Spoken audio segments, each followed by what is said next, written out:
আসসালামু আলাইকুম। সবাইকে ওয়েলকাম জানাচ্ছি একটা নতুন ব্লগে। আজকে শনিবার ছুটির দিন। আগে থেকেই প্ল্যান করা ছিল আমরা আজকে কোথাও ঘুরতে যাব। আর এই প্ল্যানটা তাম্মানের পাপাই করেছে। আজকে সে অনেক বেশি এক্সাইটেড। সে প্ল্যান করেছে বাইরে গিয়ে আমরা একটু ঘুরবো। তারপর একটু খাওয়া-দাওয়া করব। বাসা থেকে আমরা খাবার-দাবারও নিয়ে গিয়েছিলাম। এই নিয়েই আমার আজকের ব্লগ। আশা করছি আপনাদের ভালো লাগবে। তো চলুন শুরু করা যাক আজকের ব্লগটি।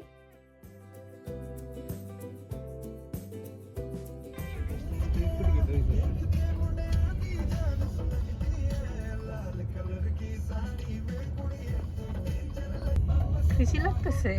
কোথায় যাচ্ছ? বাইরে ঘুরতে যাচ্ছ? ঘুরতে?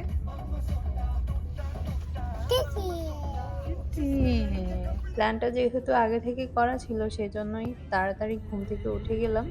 উঠে ফ্রেশ হয়ে খাওয়া দাওয়া করে রেডি হয়ে নিলাম আর তাম্মানকেও রেডি করিয়ে দিলাম। তাকে একটু হালকা পাতলা খাইয়ে নিলাম। আর সে গাড়িতে উঠেই আজকে ঘুমিয়ে পড়েছে কারণ সে এত সকাল ঘুম থেকে উঠে না।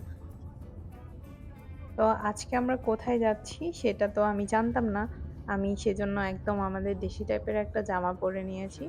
সবকিছু তো আমার পাপারই প্ল্যান করা ছিল।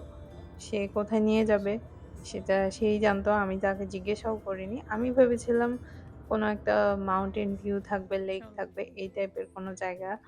কিন্তু এখানে এসে দেখি পুরো অন্যরকম একটা জায়গা। যদিও জায়গাটা অনেক সুন্দর ছিল। একদম মনে হচ্ছিল বাংলাদেশে চলে আসছি। আজকের ট্রিপটা নিয়ে তাম্মানের পাপা অনেক বেশি আশা করে রেখেছিল। সে বাইরে একটু চা খাবে, মুড়ি মাখা খাবে। সেজন্য সে নিজে চা বানিয়ে নিয়েছে। মুড়ি মাখানোর জন্য সালাদ কেটে নিয়েছিল, চানাচুর নিয়েছে, মুড়ি নিয়েছে, আরও ফ্রুটস কেটে নিয়েছিল। সবকিছু সে নিজেই করেছে। যদিও এই ধরনের কাজগুলোর জন্য আমি সবসময় ওকে পুশ করি। কিন্তু আজকে সে সবকিছু একদম নিজে থেকে করেছে। তার আজকে খুব ইচ্ছে করতেছে বাইরে একটু খাওয়া-দাওয়া করবে। আজকে যে জায়গাটায় আমরা এসেছি এটা ছিল একটা লেক রিজিওনাল পার্ক। এখানে অনেক ধরনের পাখি ছিল। যে কারণেই মূলত তাম্মানের পাপা এই জায়গাটা চয়েস করেছে তাম্মানকে দেখানোর জন্য মূলত। সে যেন একটু পাখি দেখে, একটু প্রকৃতি দেখে। এই কারণেই এই জায়গাটা সে পছন্দ করেছে। জায়গাটা আমার কাছেও অনেক বেশি ভালো লেগেছে।